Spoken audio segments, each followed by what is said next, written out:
I'm Chet Halonen. I am the Vice President of Customer Success here at Steelhead. Welcome to this month's Masterclass here at Steelhead Technologies. Have a very exciting topic for you today before we get started. So as the VP of CS, I get to work with the three wonderful teams that we have co-signature. So our deployment team, our customer support team, and our customer outcomes team. And all three of those teams have been instrumental in helping pull together the content for today's class. So looking forward to a great interactive session. Feel free to drop questions in the chat as we go along, and I'll be monitoring that. Morgan and I will be monitoring that and get to those questions as time allows. So thank you for joining. Thanks again. Welcome, and I'll kick this off with a quick presentation.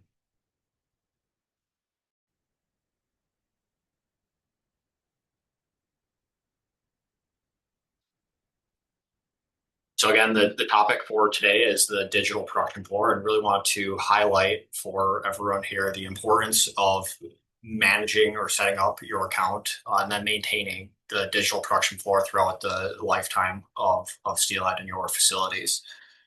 Just from a short story perspective and what a strong digital production floor looks like, a couple different short stories here from the team and from some customers. Real-time visibility is one. So being able to just walk throughout the plant, look at a dashboard, and see exactly what's happening in reality is being mimicked in Steelhead. Finding information very, very quickly, answers in seconds. Production picking up where it left off. So this was a very cool one. The team was off for 2 weeks for the holidays last year. When they came back, production picked up almost like they never left. And this was because things were status, things were organized, they were all working in one system. And the big thing here with all of these outcomes that are tied to this strong digital production floor, it really centered around two things that we focus on enabling for our customers, for you all here at Steelhead, and that is visibility and efficiency. Visibility is the ability to see fast, so looking at the data and understanding what's going on, and then acting faster. So taking that information and completing that feedback loop, acting on it. And then the second one is driving efficiency, and that is the tagline that we have of moving parts, not paper. And that both of those strongly relate or correlate to the digital production floor. Some key metrics that we'll touch on and that we'll continue to look at, and we're more than happy to be resources in helping monitor these, strategizing around these, and using these to drive that adoption from the plant floor.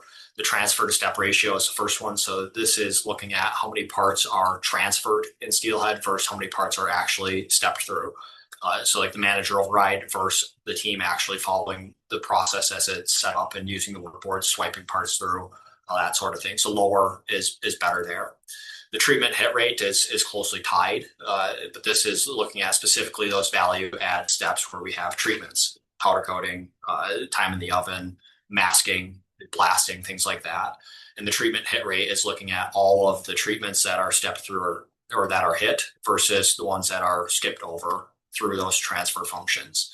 And then the third one that we've added is, since not all operators have the ability to transfer, we've been diving in and we've seen the operator transfer or the quick step where it's like step, step, step, step, step, step. So effectively a transfer, but since they don't have the actual ability to transfer parts, they're going through that quick step motion. And you can see the red, yellow, green variation or split here in each of these metrics. And we'll get to Steelhead where you can see that through your insights. We're really diving into these metrics and like what is the measurable impact for our customers when they are operating at each one of these levels. So that analysis is still preliminary, but there's very strong correlation that we're seeing specifically in on-time delivery and a robust or strong digital production floor. Upwards of a difference of like 15 to 20% improvement in on-time delivery from the green threshold here to the red threshold here. That's that gap. So something that we are continually looking at, studying and analyzing, and we have questions on that from your production instance and where we can help drive the digital production floor to start achieving and continue achieving those desired outcomes.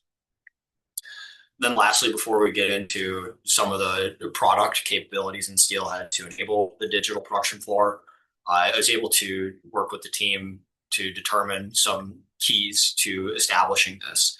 The first one might be obvious, but the team has got to be bought in. If they're not bought in, then they're not going to be using it, and we're going to be constantly catching up in production and transferring parts. This generally starts from the top. So what you inspect, people respect. And we are providing now with the insight report and with the inactive parts notification, the ability to inspect that information so that the team respects it. Finding the small wins that improve their day is extremely important to getting that team buy-in, and that ties into bullet point number 2 here, where use that data to your advantage to push a team and reward them, to recognize the high achievers from an individual perspective, from a team perspective, from a unit perspective. We've seen customers that have monitored that transfer to step ratio, the digital production floor metrics there, and said, okay, if we can get to X% by this date, well, the team gets lunch on Friday. And then, okay, we've achieved that. Now let's set the goal a little bit tighter for the next 2 weeks out and make the reward a little bit sweeter. So things like that have worked, but having that data to fall back on and to reference really helps drive that. When looking at the digital production floor, strong production floor, we can often trace back the root cause of transferring to not just process configuration, but also the order entry process. So we can help by diving in and analyzing the process flows, the order entry workflows and things like that. Because if jobs are planned correctly up front, that helps alleviate a bunch of the catch up that's required downstream. Leander Doubtil, one of our deployment leaders here at Steelhead, had a great thing here where slow is smooth and smooth is fast from an order entry perspective, and that getting down to the production floor and then translating into the production floor metrics. Closing the loop on transfers is related. So there is the ability to dive into where the team is transferring, which stations, which operators, which lines. And just don't stop there. Keep going until we can peel back that onion until we get to that root cause. Again, the team here is more than happy to jump in and help with that sort of strategy, that discussion. And then lastly, this shouldn't be just a leadership, just a management sort of initiative or activity. Like these metrics, a lot of them can be displayed to the shop floor, and especially if we're rewarding the team, they like to see what they're being measured against. So a dashboard on a TV out on the shop floor showing this information, each line lead or managers with access to the Watchtower to get those inactive alerts, that helps. Just getting this information out there in front of the team, more eyes on the data, will certainly help with achieving a very strong digital production floor. So before we dive in and see it in action, let me do a quick check on the chat, see if we have any questions. No questions yet, so we'll get right into setting up the inactive part alerts and notifications, what that looks like. We'll then transition to show the insight report for the production floor health and walk through some of the setup there and what to look for, and then open it up for some Q&A.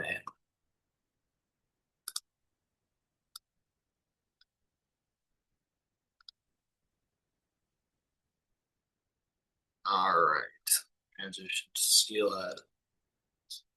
So in Steelhead, from your home page, you'll see that the Watchtower here currently has 15 inactive part alerts. So if I go into my Watchtower, and I'll see the inactive parts bar here, it actually has 16 alerts now. I can jump there and see immediately the jobs that have an alert set against them. These are by default ordered by deadline. But if I want to look and say, okay, let's order by the last time a job was updated, I can filter or order this list accordingly and see that, okay, this job, this part number was last moved 1 hour ago.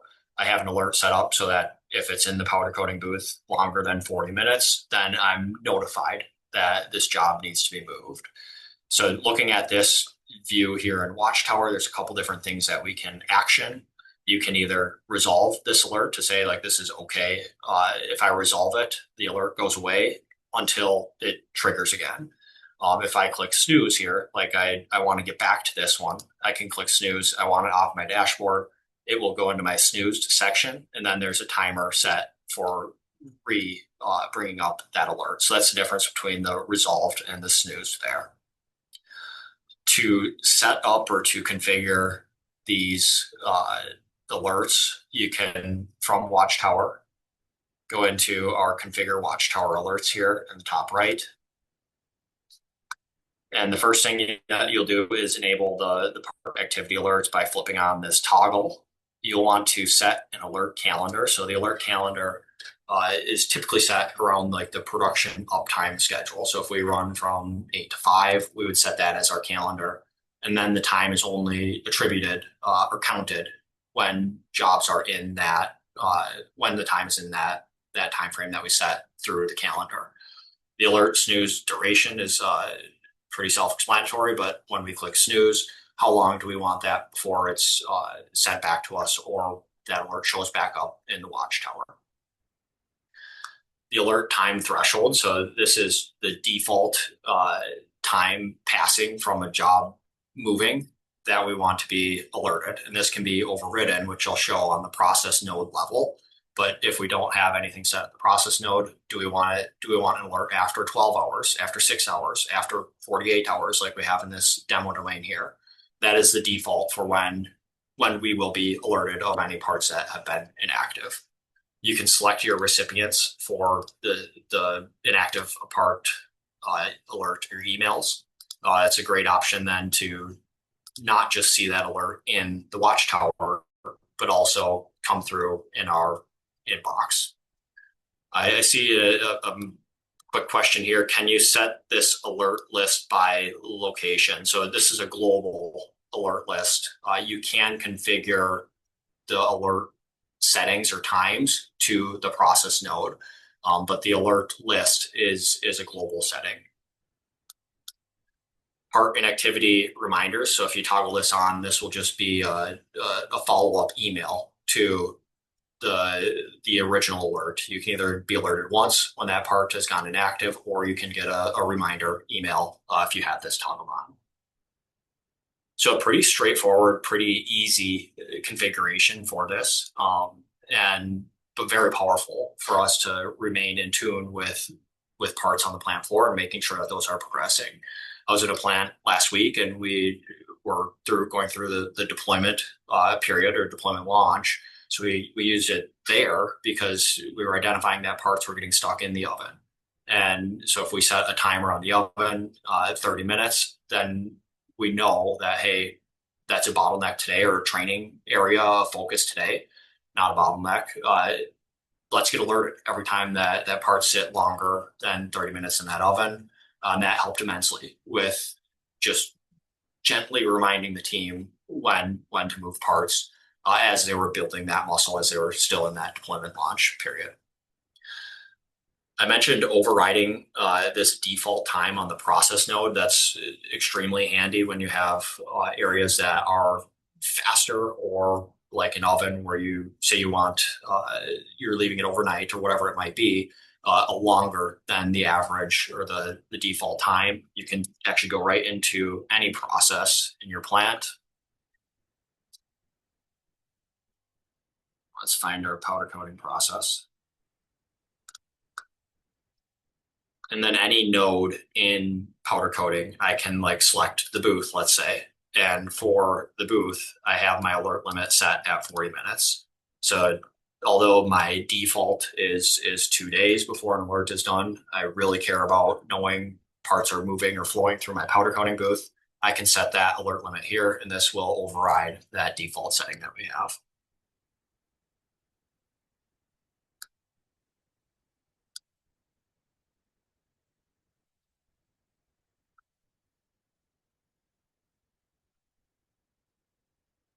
Are there any further questions on the configuration, the use of setting up these inactive part alerts and managing this list? Let's check the chat.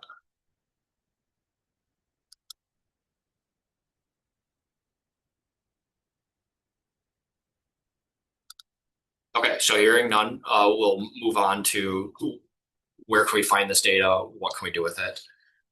So if I go home and each of you can kind of do this as we're following along, this is a demo domain. I'll go into reporting, give my database some time to update. And then in the insights under the other tab, you'll see a production floor health report. So the production floor health report, when you open it up, it looks quite busy. There's a bunch of things that we are offering up visibility for tracking. For specific definitions, you can click the little icon up here, and this will define each of the columns and the information that's displayed. So we have our steps, we have our transfers, the transfer step ratio, as we discussed. We have our treatment hit rate, as discussed, and we have our quick step ratio. And then the factors or the data that make up each one of those different components, along with a few other things that we've been enabling for our customers to measure. But I like to focus on those three key metrics. And so what you can do is configure an insight to display only the ones that we talked about. You can save that configuration, and what that would look like is here. So a nice clean view of the transfer step ratio, the treatment hit rate, and the quick step ratio. So in this demo domain, we can see that our transfer step ratio around 20% is not great. Our treatment hit rate, these are often inverse of each other, is also not great, but our quick step ratio is fine. So looking at this and analyzing and strategizing against this would be like, okay, what areas of the plant are we transferring a lot, and trace that back to, do we have configuration things that we need to address, or do we have additional training that's needed? We can start to use this to really action to build that digital production floor.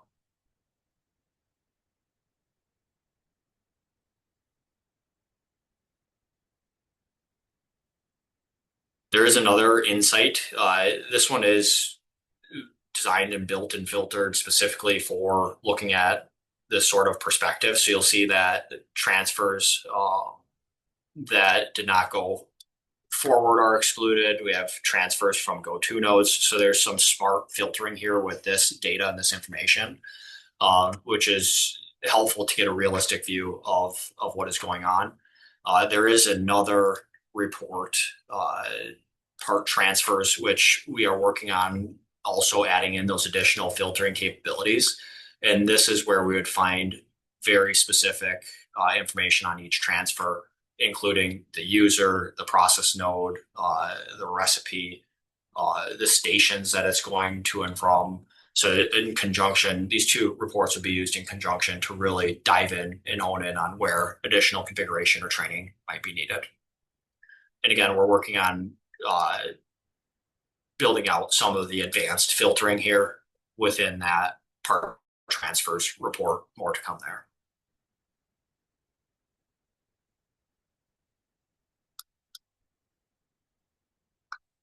So to wrap up, all in all, not super heavy from a configuration or from a setup perspective, but extremely valuable data, especially once we've been running for some time. We can find where our potential bottlenecks or areas for training are. We can institute the Watchtower alerts to make sure that parts are flowing through and are making it through. Specific people aren't needing additional training or reminders, and then institute those to really march towards the desired outcomes, the hard measurable items.